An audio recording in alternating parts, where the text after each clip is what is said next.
Imagine wearing 15 pounds of fabric, 7 layers of petticoats, a steel cage strapped to your waist, and a corset so tight you could barely breathe. Now imagine needing to pee, urgently, in a public place. No bathrooms as we know them, no zippers, no underwear as we know it. And everyone around you pretending the need to relieve yourself didn't even exist. Welcome to the Victorian toilet experience, especially if you were a woman. Elegant on the outside, a logistical, smelly nightmare underneath. This isn't just about etiquette, it's about social control, shame, and straight-up engineering failures. And today we're going deep beneath the crinoline to uncover how women actually did it, and why it was way more horrifying than you think. In Victorian society, modesty was everything. A woman wasn't even supposed to acknowledge that she had bodily functions. The word leg was considered too risque to say aloud.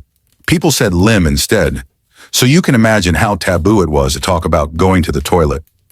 Yet women still had bladders and bowels and full social calendars. Now let's start with the fashion.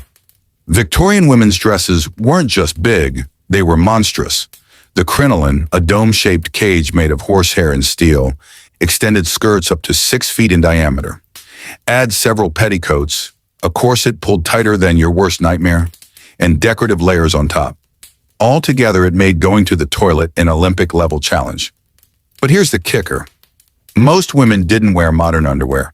Instead, they wore split-crotch drawers. That's right, underwear that was open at the bottom. Why? Because pulling all those layers up to squat or sit would have taken an entire crew. So the open design allowed women to just go while standing or semi-squatting. No undressing required. Sounds efficient, right? Well, now let's talk about where they did it. If they were lucky enough to be home, they had a chamber pot tucked discreetly under the bed or inside a decorative cabinet. When nature called, a woman would squat over the pot, skirts spread just so, and do her business. Then a servant, yes, a human being, would collect the pot and empty it. But the real horror happened outside the home. Public restrooms weren't widespread, especially not for women.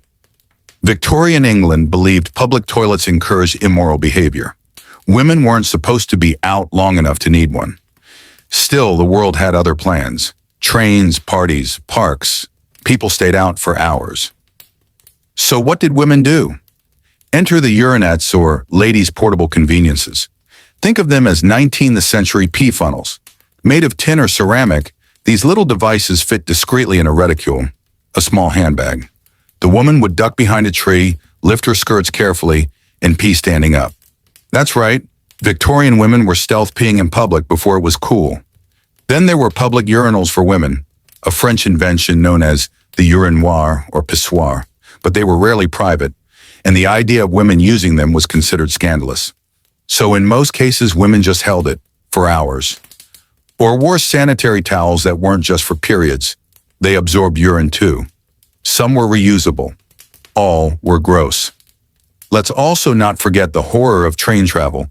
In the early days of railroads, toilets on trains were just open holes in the floor. But they were only accessible in first class. Lower class passengers? Too bad. Hold it. On long trips, some women wore urine-absorbing pads or made use of slipper pots. Flat, portable chamber pots that could slide under a skirt. And speaking of skirts, many women had to go while standing. The structure of the crinoline cage and the split drawers meant they could spread their legs slightly and let gravity do the rest. But this required balance, precision, and nerves of steel. Imagine missing the pot at a fancy dinner party. The shame would follow you for life. Even at balls or social gatherings, the bathroom situation was bleak. A powder room might exist, but it was more for gossip and makeup than for actual bodily relief. Some women excused themselves to their carriage, where their maid might bring a portable pot or absorbent cloth. Servants, of course, had no such luxuries. They used outdoor privies, which were essentially wooden boxes over holes in the ground. In winter, they froze. In summer, they stank. Disease was rampant. Typhoid, cholera, dysentery. It all circulated in Victorian toilets, or rather, the lack thereof.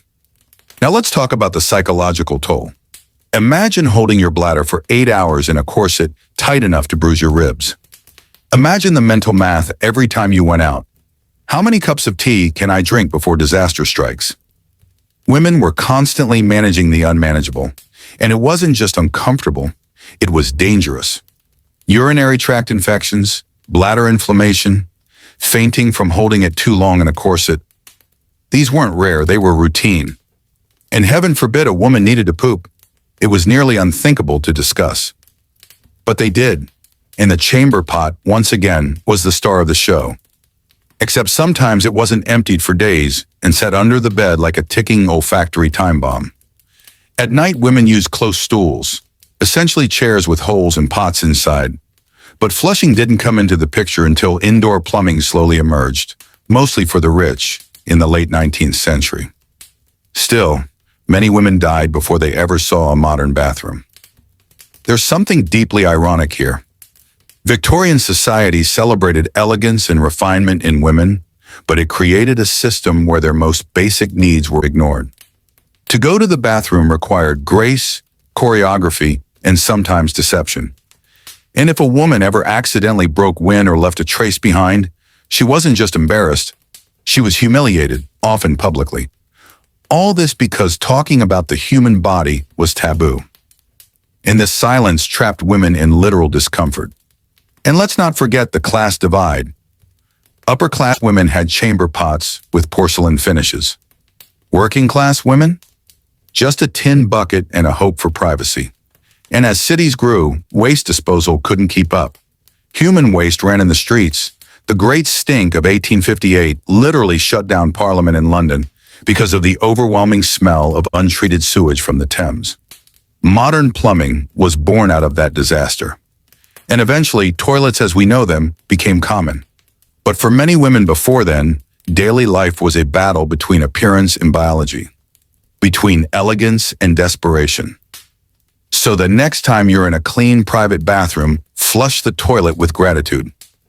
And remember the millions of women who had to pee through steel cages in silence, shame, and secrecy. If you found this hidden side of history fascinating, hit that like button and subscribe for more strange, uncomfortable, and brutally honest stories from the past. And hey, if your great-great-grandmother made it through the Victorian toilet struggle, maybe give her a mental high five. Because behind every beautiful Victorian dress was a woman who really, really had to go.